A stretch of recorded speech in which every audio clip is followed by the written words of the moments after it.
Célébrer chaque 29 octobre la journée mondiale de lutte contre l'accident vasculaire cérébral n'est pas passé sous silence en terre gabonaise. Plusieurs activités ont été organisées. Dans le même sens, SOS AVC, Gabon AVC et l'Association gabonaise de neurologie comptent multiplier les campagnes de sensibilisation, les soutiens aux victimes à travers un concert populaire et un téléthon qui seront organisés les 9 et 10 novembre prochains. L'annonce a été faite au cours d'une conférence de presse. Pour planter le décor, les organisateurs ont d'abord livré quelques témoignages poignants. C'est difficile.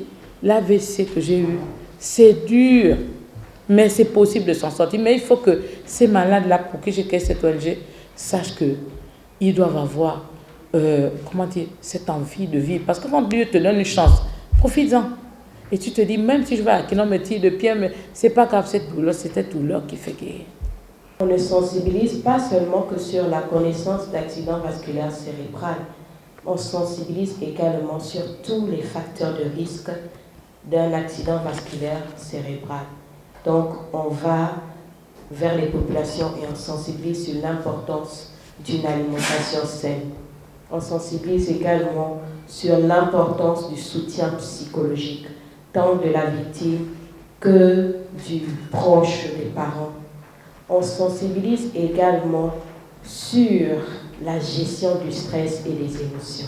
Donc notre rôle ici, c'est déjà de motiver les associations. Notre rôle, c'est de dire qu'effectivement, c'est réel. Ce que ces dames ont dit n'est pas que le fruit de leurs émotions, mais c'est médicalement réel. Le ministre l'a dit, en hospitalisation, il y a 17 ans, on était à peu près entre 20 et 30% des cas d'AVC.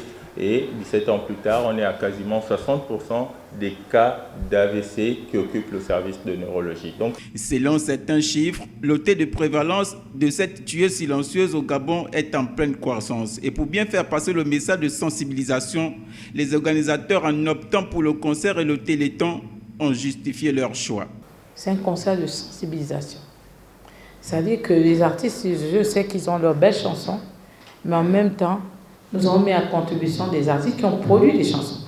Et lorsque les artistes chantent pour la cause d'AVC, c'est moins dur et c'est plus perceptible. Et on touche tout le monde. Et c'est pour ça que nous avons envoyé des artistes au studio, on a fait notre part.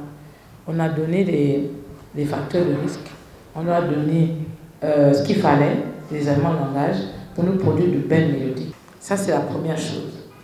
Et le téléthon dont on parle là, qui aura lieu le lendemain, c'est une émission de sensibilisation. Là, vous allez avoir sur le plateau, il y aura des médecins, plusieurs neurologues qui vont se relayer, c'est 4 heures d'émission au moins, plusieurs neurologues, il y aura des cardiologues aussi, parce que dans l'AVC, il y a aussi les cardios. Hein? C'est le cardio qui prescrit souvent les médicaments pour nous avoir. C'est le cardio qui te donne le bon examen pour aller, parce qu'avant de faire la kiné, il faut faire des examens. C'est le cardiologue. Après le cardiologue, il y aura aussi le médecin physique, celui qui te fait faire la kiné là. C'est une ordonnance qui dit quelle est la partie qu'on doit traiter, la partie qu'on doit travailler pour que tu reprennes ta mobilité. Donc il y aura un médecin physique, il y aura également un psychologue. Parce que lorsque tu termines l'AVC, je vous ai dit, moi j'avais envie de me suicider. Donc ça veut dire que celui qui était valide et qui après se retrouve paralysé, il faut qu'il puisse accepter le handicap et avoir le courage de continuer pour qu'il sorte de là. Créée en 2015, l'association SOS AVC ne cesse de multiplier ses efforts pour le bien-être des victimes et les sensibilisations et prévalences à travers le Gabon. Cette énième sortie qui nécessite la mobilisation de tous et surtout de bonne volonté vient sans doute démontrer l'amour de cette association pour la population gabonaise.